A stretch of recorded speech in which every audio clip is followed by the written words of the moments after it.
And I forgot about that. And I don't smoke weed anymore, so I'm no longer the zigzag guy. So that's the laundry list of what I am. I am just a simple man named Mean Dave. And it's mainly because I'm 3.5 years clean and sober. That's pretty much where the name came from. And I've been sober for 3.5 years. Thank you. I really appreciate that because it's been a boring 3.5 years. And no, about 3.5 years ago, I got a second DUI. I got pulled over with a .18 alcohol level, and I've got a DUI. And I feel if you get pulled over with a .18 alcohol level and you get a DUI, you deserve extra credit for pulling over successfully. Not bragging, drunk driving is wrong, but I was driving pretty good with a .18. You know, just weaving inside the lines. Like a kid in a coloring book, you know, I was just coloring. I was an artist on the road, that's what I told the police officer. And I will say I never got better customer service than I did from the California Highway Patrol in Dublin, California. Highly recommend them for any and all DUIs, if anybody needs one. I get 5 stars on Yelp for my DUI. Solid customer service from the California Highway Patrol, because they let me sit in the front seat of the squad car after they arrested me with no handcuffs on, right next to the shotgun. That's trust. You know, it was one of the guys. It was pretty cool. And then they were driving me into Santa Rita jail, and they're like, this guy deserves some entertainment. They played a movie on the dashboard. It was a movie about somebody who was weaving all over the freeway. And I was like, there's a guy who deserves a DUI, and they're like, that's you, asshole. In a movie, nobody told me. So I decided enough was enough. Robin Williams. So I'm going to open this up to the audience in a second. I have one other question. So, Dave, can you just, why are you up here? What's that all about? Why do you fit in with us? You were really hoping for a bigger laugh for that, weren't you? Yeah. I worked on that one all night. Yeah, that is a good question. Actually, that question is also part of the literature in addressing, why am I here? And that's because I learned after hosting a show for Nina, where I brought up the point about being a recovering addict and how, and kind of making the parallel between that and mental illness.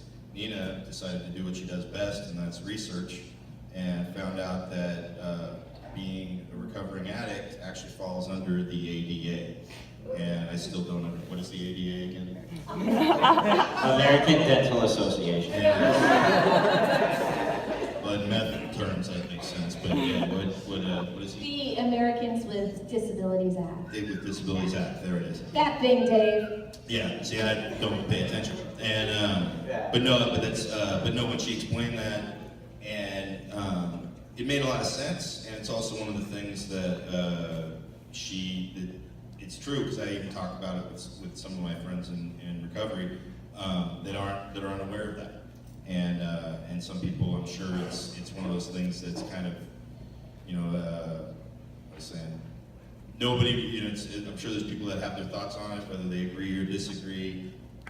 And Nina just wanted to shed light on this aspect of it because it's something that I'm more than willing to help kind of address. And I help her with some of these events that she does, and somebody who is involved with people with disabilities who also have addiction, suffer from the disease of addiction. They asked me to speak at something.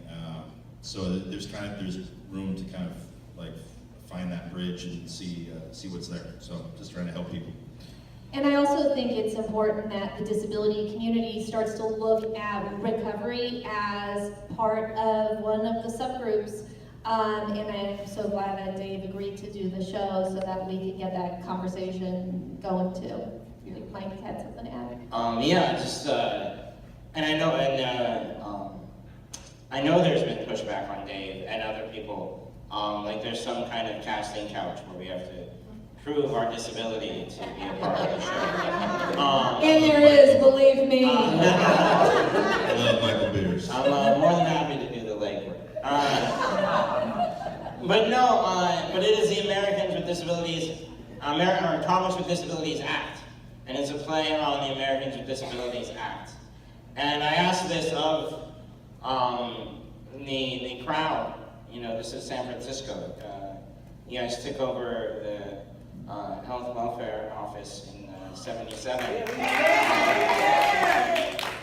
to get 504. You've been groundbreaking. Was it only people with disabilities that helped us get that act passed? No. No. So why would we exclude anyone from laughing with us? So before you cast judgment on who's on the show, our goal is to be a part of the community. So. We have a very